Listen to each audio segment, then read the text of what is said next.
여러분 안녕하세요. 구약 성경을 읽다 보면 정말 드라마틱한 이야기들이 많죠. 오늘은 그 중에서도 가장 가슴 아픈 가족 갈등 이야기 중 하나, 바로 사무엘하에 기록된 다윗 왕과 그의 아들 압살롬의 이야기를 깊이 들여다보겠습니다. 이스라엘 역사상 가장 위대한 왕이 다른 누구도 아니고 자기 친아들에게 쫓겨나야 했다? 이게 대체 어떻게 된 일일까요? 이게 바로 오늘 이야기의 핵심 질문입니다.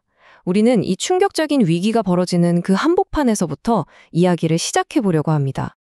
자, 이 갑작스러운 몰락을 제대로 이해하려면요.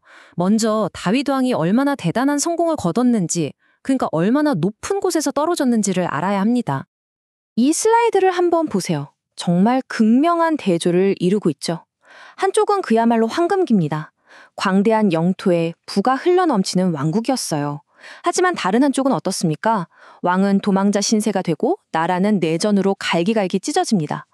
이 찬란했던 과거가 있었기에 다윗의 몰락은 더 비극적으로 다가오는 거죠. 한번 상상해 보세요.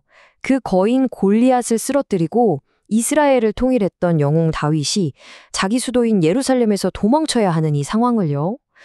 도대체 누가, 어떤 세력이 감히 왕을 이렇게 만들 수 있었을까요? 그럼 대체 어떻게 이런 일이 가능했을까요? 이 반역을 계획하고 실행에 옮긴 사람은요, 무슨 외부의 적이 아니었습니다. 바로 다윗의 가장 가까운 곳, 그의 심장과도 같은 존재, 친아들이었습니다. 그 아들의 이름은 압살롬, 그냥 평범한 왕자가 아니었어요. 성경을 보면요, 그가 정말 흠잡을 데 없이 완벽한 외모를 가졌다고 묘사합니다. 그리고 그는 바로 그 외모와 매력을 무기로 삼아서 아주 교묘하게 백성들의 마음을 훔치기 시작합니다. 본문을 보면 정말 구체적으로 묘사하고 있어요. 이스라엘에서 가장 아름답다고 칭송받았고 발끝부터 머리끝까지 흠 하나 없었다고 하죠. 심지어 그의 길고 무성한 머리카락은 아주 유명했습니다. 겉보기엔 그야말로 완벽한 왕의 모습이었죠. 하지만 그 아름다운 겉모습 뒤에는 아주 위험한 야망이 도사리고 있었습니다. 200세겔. 이게 뭘 의미하냐면요. 압살롬이 1년에 한 번씩 자르던 자기 머리카락의 무게였다고 해요. 이건 그의 외모에 대한 엄청난 자부심을 보여주는 동시에 그가 장차 이 나라에 얼마나 무거운 짐이 될지를 암시하는 것 같기도 하죠. 그리고 백성들의 마음을 얻은 압살롬의 반역은요, 피할 수 없는 대결로 치닫게 됩니다. 이제 이 왕국은 아버지와 아들, 스스로와 전쟁을 벌여야 하는 끔찍한 상황에 놓인 겁니다. 그런데 말이죠. 이 절체절명의 순간에 왕의 마음을 사로잡은 건 전쟁의 전략이나 승리가 아니었어요. 바로 자신을 배신한 그 아들의 안위? 딱 그거 하나였습니다. 이게 다윗이 자기 부하 장군들에게 내린 명령입니다. 제발 내 아들 압살롬을 너그럽게 대해다오.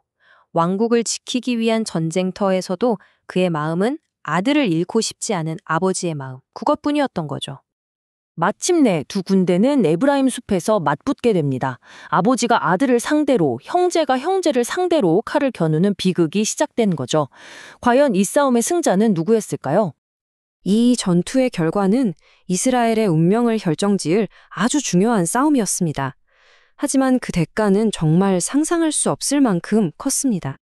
군사적으로만 보면 전쟁은 다윗의 완벽한 승리였습니다. 그의 노련한 군대가 반란군을 완전히 격파했죠. 이걸로 다윗의 왕자는 다시 안전해졌습니다. 바로 이 지점에서 이야기는 정치적인 승리에서 아주 깊고 개인적인 비극으로 확 바뀌게 됩니다.